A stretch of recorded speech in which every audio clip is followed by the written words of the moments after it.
Leo nawaletea watu mashuhuri walioweza kutikisa dunia, watu ambao walikuwa na uwezo mkubwa wa akili katika bongo zao, watu ambao dunia haitokaa kuja kuwasahau katika ulimwengu huu na historia ya baadaye ya hapo katika vizazi ambavyo vinakuja.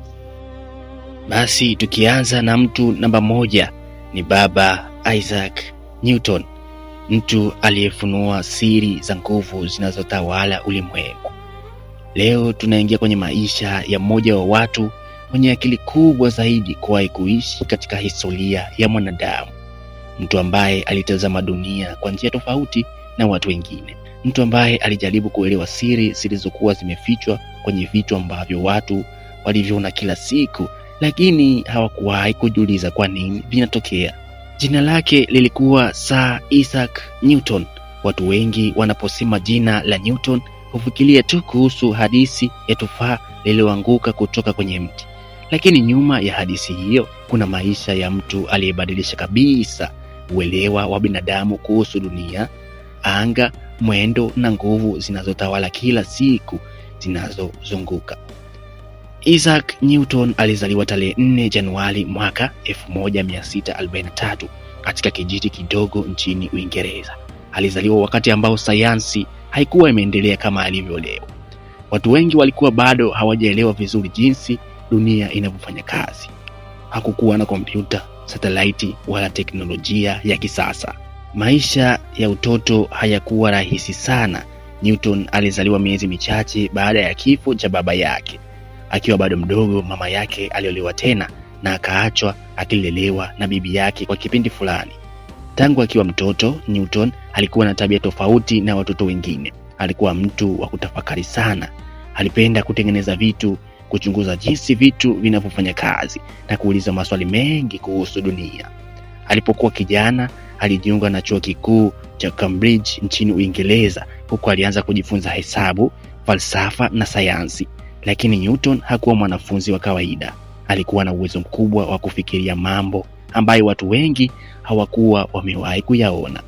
Katika kipindi cha mwaka 1665, ugonjwa mkubwa ulipoenea Uingereza, chuo kilifungwa na Newton akarudi nyumbani. Kipindi hiki kilikuwa ni muhimu sana katika maisha yake kwa sababu alikuwa mbali na chuo. Alianza kufanya tafiti nyingi peke yake. Hapo alianza kufikiria kuhusu siri kubwa ya nguvu. Swali moja lilikuwa likimbia akilini: je, kwa nini vitu vinaanguka chini baada ya kwenda juu? Hapo ndipo alianza utafiti wake kuhusu kile tunachokiita leo nguvu ya uvutano, yani gravity.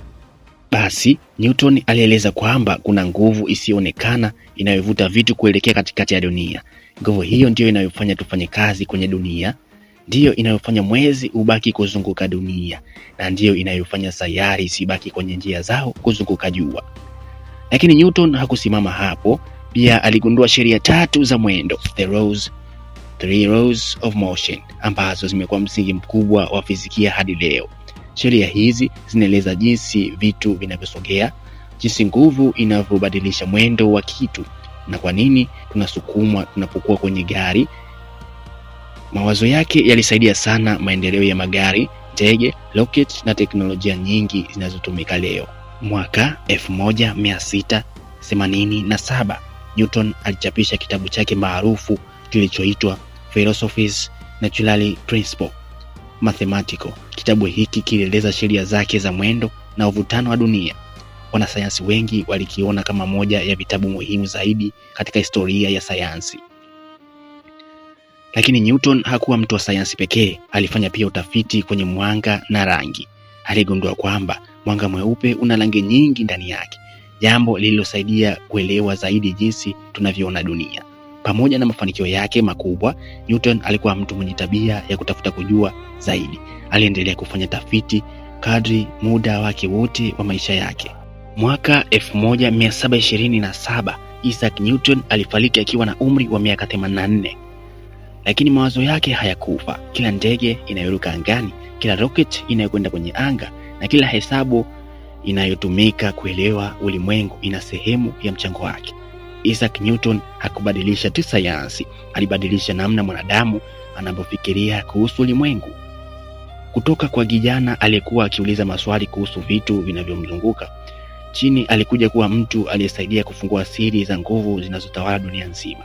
Hii ndiyo simulizi ya Sir Isaac Newton, mtu ambaye dunia haitamsahau karne na karne. Je, unataka kujua watu mashuhuri zaidi ambao waliweza kuishangaza dunia na historia zao hazitoweza kusahaulika mpaka leo? Basi hakikisha unafuatilia chaneli yetu ya Simulizi za Who's.